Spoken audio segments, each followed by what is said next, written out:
Well, welcome back to Be a Refuge. We're here. Just springtime is starting, kind of.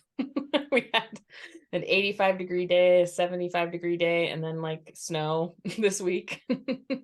But whenever I think of nature, I think of a couple of my friends who are here with us today, and Kathy's going to introduce them. I am excited to have this conversation about nature heals at the refuge and are engaging in the natural world together in community. And so Teresa Cardoni, who is the coordinator of Nature Heals Things at the refuge as part of regular refuge community life. And then our awesome friend that we've known forever, it seems like now you can share a little bit more how we met, John Maikowski. Did I say it right? That's perfect. Okay. Thank you. From Transforming Creatives, and that has been a collaborative partner. You'll hear a little bit more about what Transforming Creatives does. But we've been partnering together on Forest Church between all of us around the circle for, 3 years, I guess now. Is that right? And so together in community as best we can, kind of bringing all of our unique perspectives, we have been nurturing these spaces for people to really connect with God and souls and each other outside. And I just want to say this before we hear from both of you, is that I found some pictures. I was going through refuge pictures. 2006 we started, and April 1st of 2006, and I found a picture of the first refuge hike, and it was in El Dorado Canyon, Teresa. And it was this big family hike, and there were just a bunch of people, and the kids were young. I mean, that was 17 years ago. So they were little, they were playing in the creek. And so we did multiple things like that in a very limited way, I would say, from the very beginning. But a chunk of years ago, and you can share more of the timeline, we had an intern come. It was a pastoral intern. Her name is Kelly Drury. And part of her project was to do a 6-week God in Nature project. And so she created 6 summer experiences. And one was an outdoor labyrinth. And Teresa showed up for the first time. So tell us about that and what that was like, and then, kind of where it led today. And then we'll come up to real time where this last few years, John has really partnered on Forest Church and their community. And we've all kind of merged together for this nature heal stuff. Okay. Yeah, I was kind of stalking the refuge a little bit. And I want to say, do you remember what year Kelly was there? Was it 2016 or 2017? I think it was before. I think 2016 was such a terrible year in the world. And I think it was before that. But okay. I don't remember, but it was definitely before 2018. I was like trying to find in my email how long ago it was. Anyway, Kelly was an intern, and I had been stalking the refuge Facebook page because I wanted to come, but I didn't know anybody, and I was just all about church. So then she posted that she had this 6-week thing, and that the very first one was a labyrinth, and then there was like a hike around Sawhill Ponds in Boulder, several different ones, and it was like on Wednesday night. I'm like, I can totally do that. So I just showed up. And Kelly was like, so how do you know Kathy? I go, I don't know anybody. Just here. This is what you get when you post things on Facebook. People show up. So I did. And I loved it. It just spoke to me because I had been having a hard time with church and knowing that I wanted spirituality in my life. And it's just funny that when I first moved here, I went to an Easter sunrise with my sons, the church in Boulder that my son used to go to. And I just said, why can't we always have church out here? This is what speaks to me. This is what feeds my soul. And then now we're having church out there. I love it. So I just try to arrange hikes. I tried to do more in the summertime, but I haven't been doing too much lately. But I just try to like make sure that at least once a month we get together and get outside, that we just have something outside-ish to do. Nice. Well, and how did the two of you connect? I don't know how that all happened, actually. I just know that Kathy asked me to come play music up in the forest, but I don't know how it all, I maybe was involved, but how did it all start with John, you connecting with Teresa and Kathy and all that? You want me to take that? Yes. Yeah. Boy, I don't even remember how it started. Someone's gonna have to help me out on this. I don't know, because I know you guys did a summer session of these before we got involved. And it seems yeah. like, Kathy, you and I were talking about it or something. There was some dialogue there. And I'm like, oh my gosh, I'd love to be a part of that. I'd love to just show up and be among the trees with other creative souls and see how I could support that. And I'm a person who's done forest bathing for years. I've just an avid hiker, and just yeah, it's always been a place of healing and clarity and focus and rejuvenation for me. And and so I just said, hey, can I show up and bring some creative ideas alongside, or at least just come and listen to the wind in the trees? And Kathy said yes. And so we just began talking. I mean, I think she sent me a copy of the liturgy, and I looked at that and oh, I love this. And what if we did this, and bringing some art elements in, and et cetera. These kind of, I do art installation things separately. And so bringing some a little pieces of that have been just a privilege for me to get to do for the community. But Kath, I don't remember I how have we started talking about this. I really here's don't. what I do know. Okay, so this is what I do know, and I think you're right, Teresa. I think it was 2017. That sounds right. And when I just looked up something. I'm not 100% sure. And then in 2019, we got Beauty Heals. So that is a retreat house. It's a community retreat house up in Golden, out of Golden Gate State Canyon Park, Golden Gate State Park, right there. Yeah, sorry, I know somehow I'm saying it wrong. And so it's there, and the thought was I wasn't thinking Forest Church. That came from Teresa. We were thinking there's 2 acres, and we built a contemplative path and a place for people to engage outside. So we had Water Heals, Water Sports Empowerment for the Soul. This is Jose, my husband Jose, and I's nonprofit. We've had that for years, and we were empty nesters, and we bought Beauty Heals in 2019 in July. And then our son died just 3 months later. And so that was super traumatic, because our whole lives got turned upside down. And then 4 months later, it was COVID in 2020, 5 months later. And so it was such a weird season. And then we had this spot to be able to do things outside when we needed to be outside. So that was how, and Teresa read something, and it was something you saw, and it said Forest Church. So we were already doing nature heal stuff once a month, contemplative hikes and labyrinths and a few things. And you're like, it would be so cool to do Forest Church. That's how it started with your thought, and that's how it got named. And then I think we practiced that summer was 2020, and people the place we would wear masks, but then we would kind of take them off when we were by ourselves, away from people.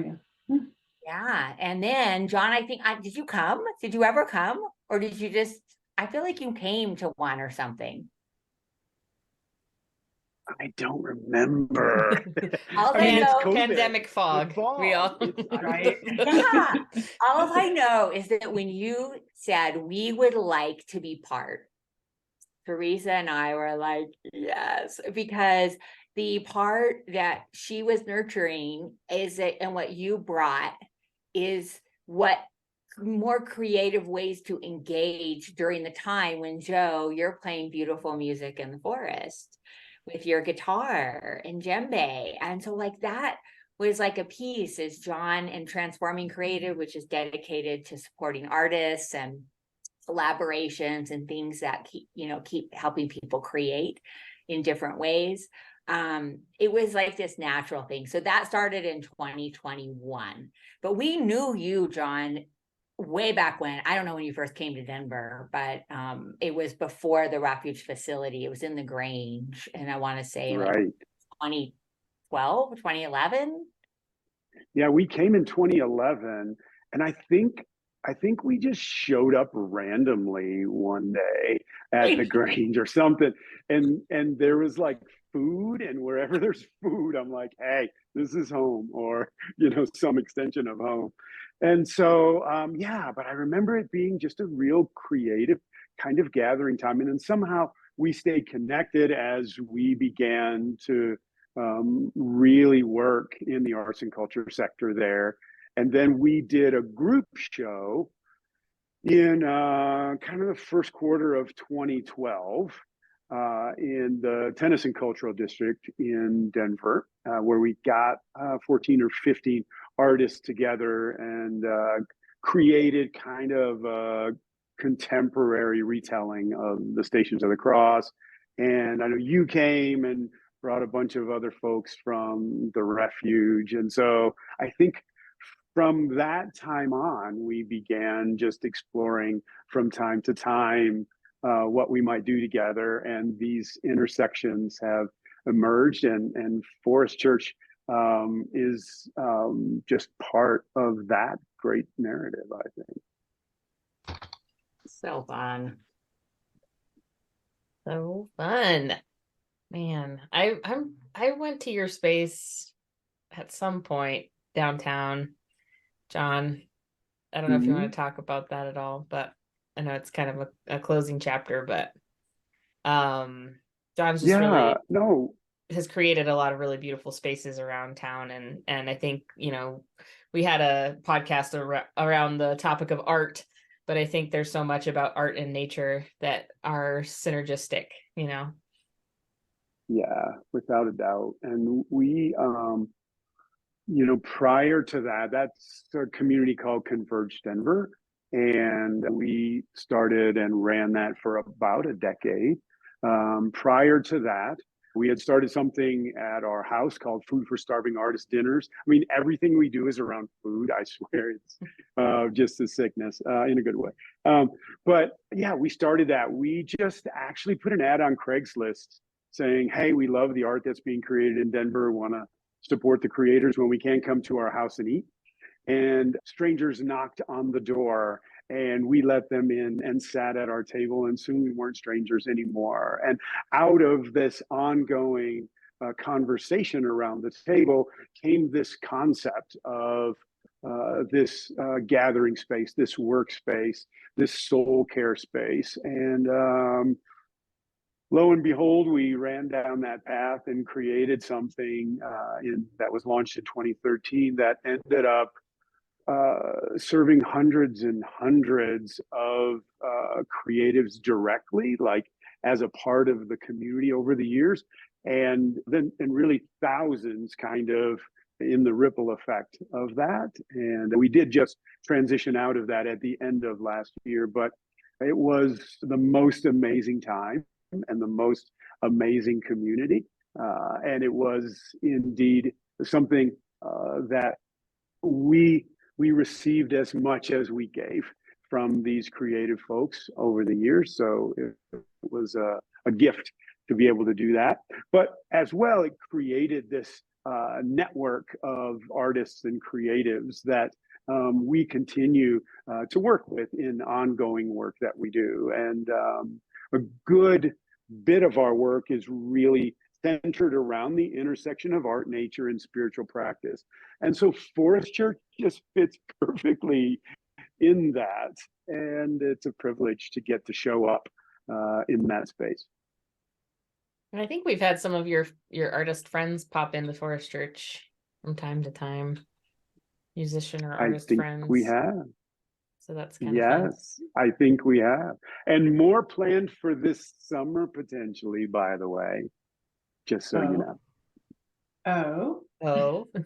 Yes, we love it. And I think that that's kind of the juice of that collaboration, Forest Church. It's like everyone kind of brings a few people that are connected in the network. And that part makes it more rich because the nature heal stuff that the refuge does, a lot of different people can come, but it tends to kind of just be us, people who are somehow loosely connected to the refuge.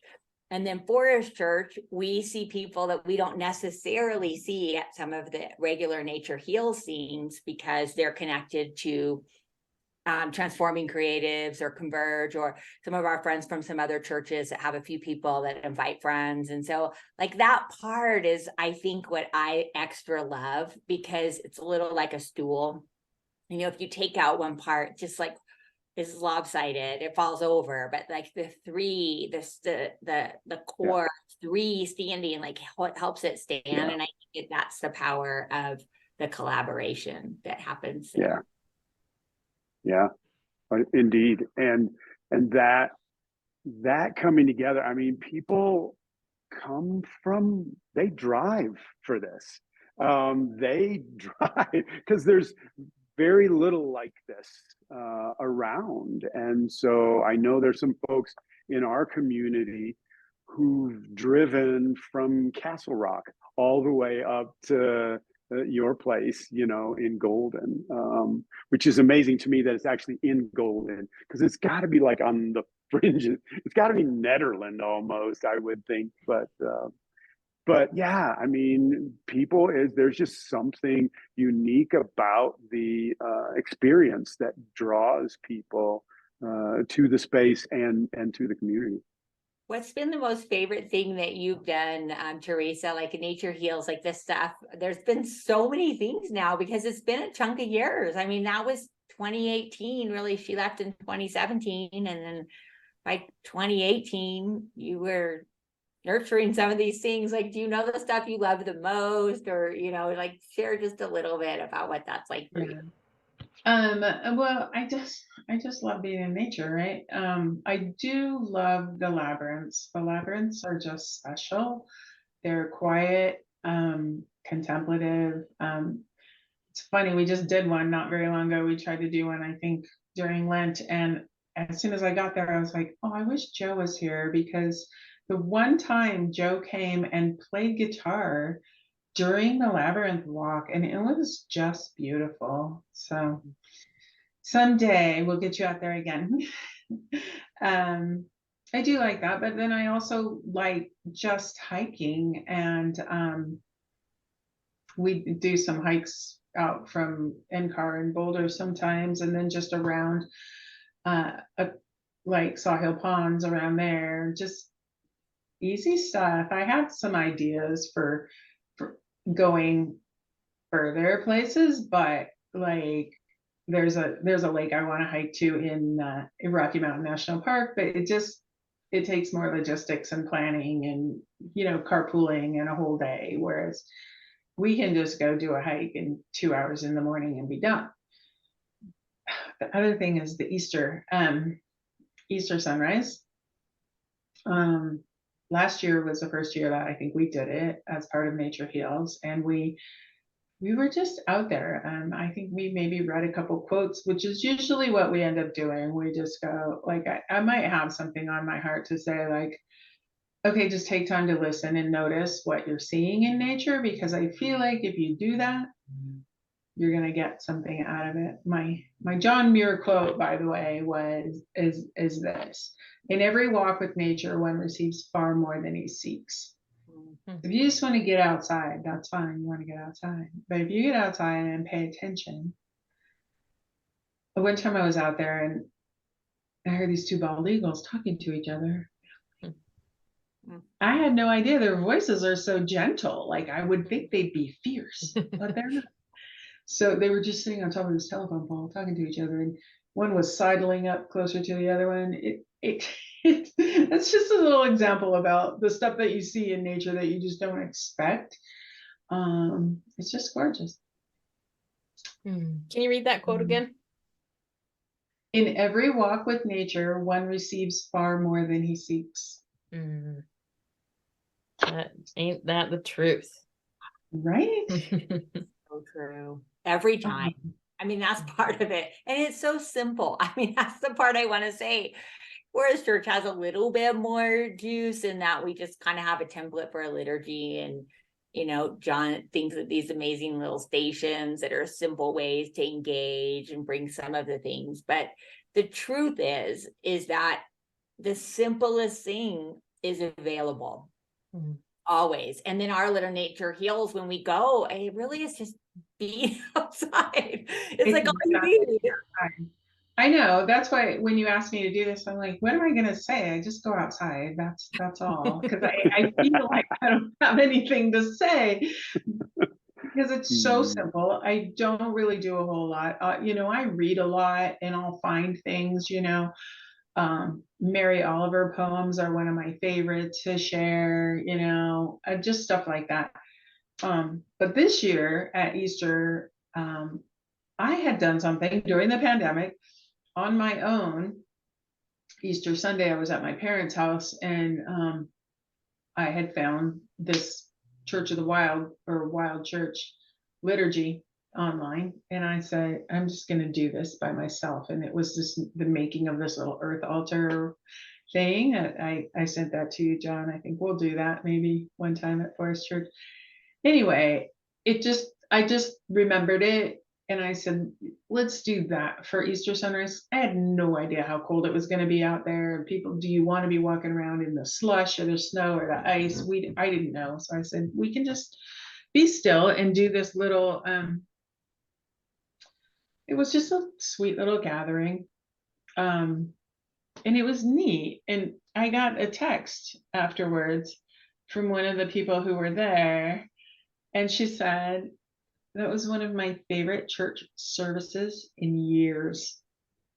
I was like, I'm so happy. She said, thank you and happy Easter. And I was like, that's awesome. If that's what people get out of it, then yay. I love that. Kathy and I did an episode called Small is Plenty. And I think simple is plenty. We overcomplicate things so much with regards to church and spirituality and spiritual formation discussions and connection. And having one of the best experiences of someone's life, just being with other people, connecting over simple words, connecting in nature and the vastness, and remembering your place in this vast, wild world in a beautiful way, in a humbling way. It's so simple, but it's who we are, and it's what we were knit to remember. And we just overcomplicate things so much. These big productions and stuff,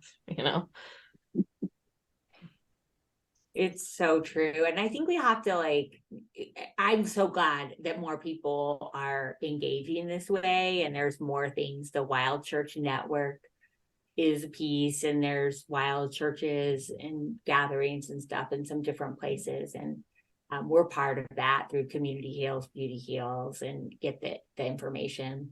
And then Church of the Wild, that book, I can't remember the author. You guys probably remember the author. I can't off the top of my head. Victoria Lord. There you go. And so good, because more and more people are gathering. But I'm just going to say it out loud because we're just on Be a Refuge. But I just hope that over time that it doesn't get reduced, because we do tend to do that. We humans, we churchy people tend to do that. And so I really hope that doesn't happen. And what I love is that nature will be just fine. It'll speak to people no matter what, all those things. But I do kind of see sometimes these things take hold, and then they get kind of more complicated than they need to be. And we don't really have to do a single thing except for just get outside together and notice what we see and feel, and get in our cars and drive home and get to hold on to some healing, especially in our relationship with God, because so many of us are healing from that. So like this, that is what I love about the Nature Heal space, is it helps people kind of break through some of those barriers to connecting. And because it's so inclusive and so wide open. Yeah, I love how nature kind of pushes back on human production in a way, in so many ways, because you think of, we're surrounded all the time by so many things that are human scale, and they might be, lovely things and great design and or beautiful artwork or whatever, but we go out to the hills or the trees, it's a whole different scale, it's a whole different history of of success, if you will, that nature has. And so when you get out in it, you like you were saying, Joe, there's a humility to it, but it's a humbling in a beautiful way, in an invitational way that says, hey, you're a part of this and we're a part of each other in this. And so how do we show up and spend time in this place of simplicity, in this place where we might be awestruck and be changed by it? And so I'm with you. I think there are, and that's always been a challenge for me in coming out and bringing contemplative installations or immersions or something. It's how not to try to outdo what nature's doing. How do we go with it? How do we use the movement of the trees, or how do we show up and listen or engage or touch what's physically there, that sometimes we stay away from because it's dirty. We don't want to get our pants dirty sitting down, and we're like, sit on the ground, pick up these rocks, that type of thing. To your point, Joe, is so intrinsic to who we are as humans, but we've forgotten that because we've built a world at human scale that we love, and it calls for our attention constantly. Yeah. I was listening to this TED talk by an indigenous activist, and she was talking about how during the pandemic, when everything shut down and nature started to like regenerate really quickly, which gave me so much hope for climate change, how some people were saying, oh, it'd just be better if humans weren't here because we just ruin everything, which is fair in some ways. But her challenge was, and I'll see if I can find this and send this to you later and put it in the show notes, but her challenge was talking about how indigenous communities worked with the land and would do controlled burnings and would do different things that would actually regenerate and make both better. And so that impulse that, either we dominate or else we shouldn't be part of it at all, but like that we could actually have a beautiful, mutually beneficial relationship where we bring in that beauty. Love it. Yeah. Jared said he was an outdoor lab leader, and everyone here in this circle, I just want to say it out loud. One of his quotes was, everything is better outside.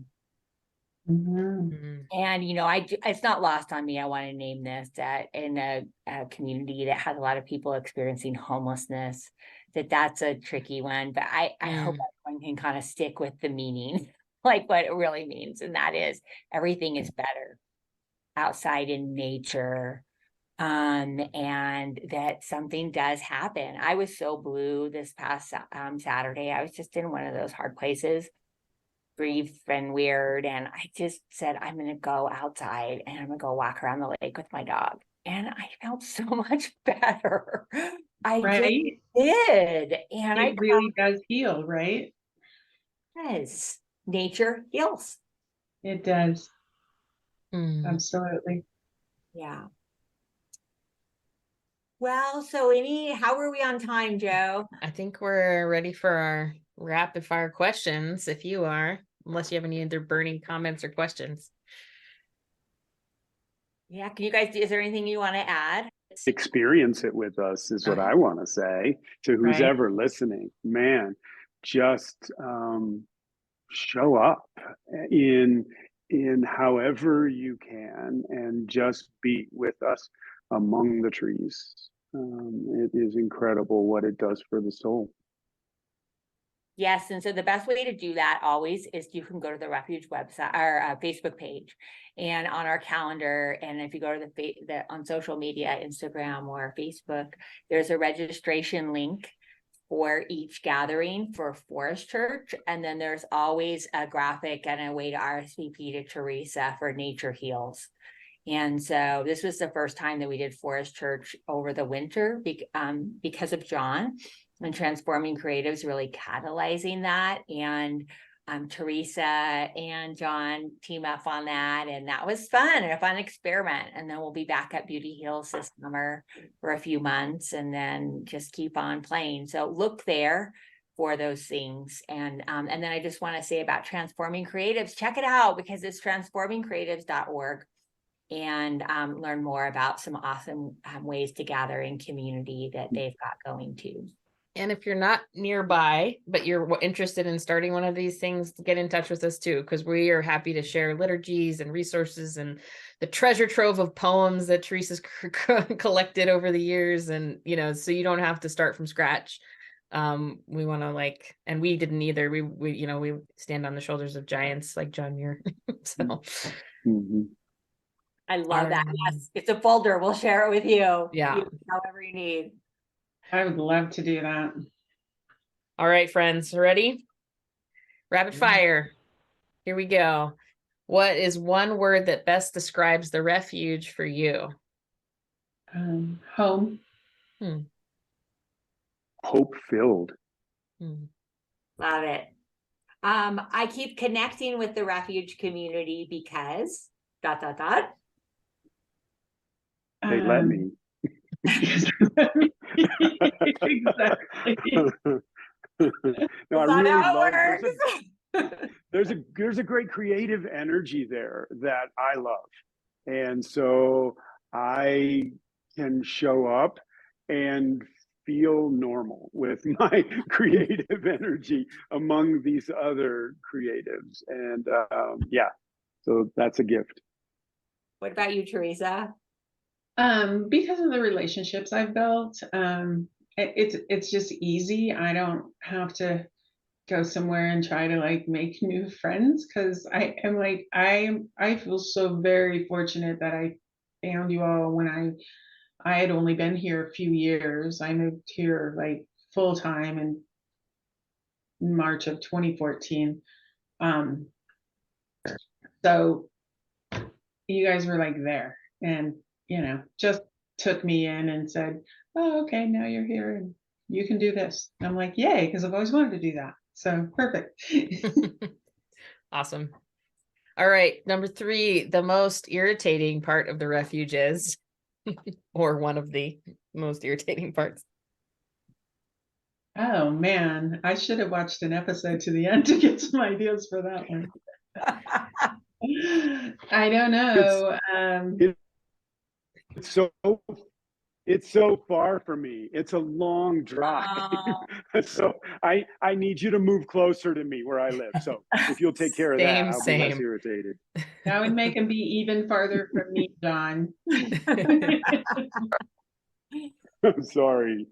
It's okay. Do you have an irritating thing, Teresa? Come on, you got to have something. No. My irritating thing is, okay, I know how John's saying everything is around food and it's always around food with the refuge. I'm trying really hard to eat healthy and there's a lot of unhealthy food in my face sometimes. That's fair. It's true. We had more desserts on Easter than we had regular food. Yeah. Oh.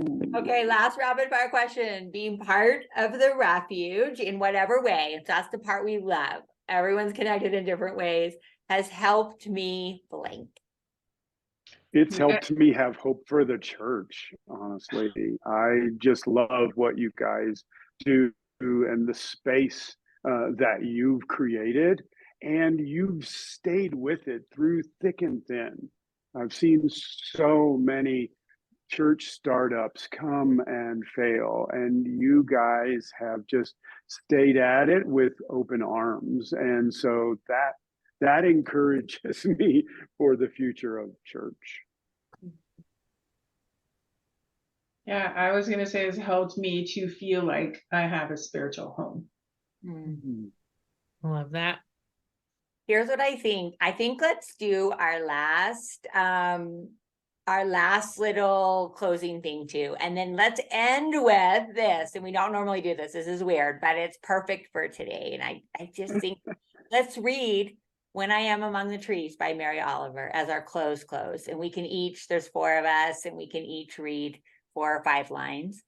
But before we do that, ours is just, I'm leaving with a little more or a little less. ... And just in the simplest way. And I can start and just say that I'm just leaving with a little more hope, honestly, for just like what's possible together outside in community spiritually. So more hope. I'm leaving with a little more joy in just remembering, and also it helps that it's spring, because I'm like, okay, we get to get outside now, so yeah, it was a long cold winter. Yeah, I'm leaving with excitement for, I mean, we had anywhere between a dozen and 30 folks show up in winter for Forest Church, and snow, and just, it was incredible. And so I'm encouraged to continue to sojourn with people into the summer as it gets warm again among the trees, kind of like what Teresa was saying. And I'm just grateful for simplicity. Feeling grateful for simplicity. Love it. Okay, so let's just go in that order. I'll start, and then we'll go Teresa, John, and then Joe. You can just wherever we end, and maybe just 3 or 4 lines of this poem that is in our liturgy sometimes. It's definitely in our repertoire, and I love the end. This is our amazing teacher and guide, Mary Oliver, When I Am Among the Trees. When I am among the trees, especially the willows and the honey locust, equally the beech, the oaks, and the pines, they give off such hints of gladness. I would almost say that they save me, and daily I am so distant from the hope of myself, in which I have goodness and discernment, and never hurry through the world, but walk slowly and bow often.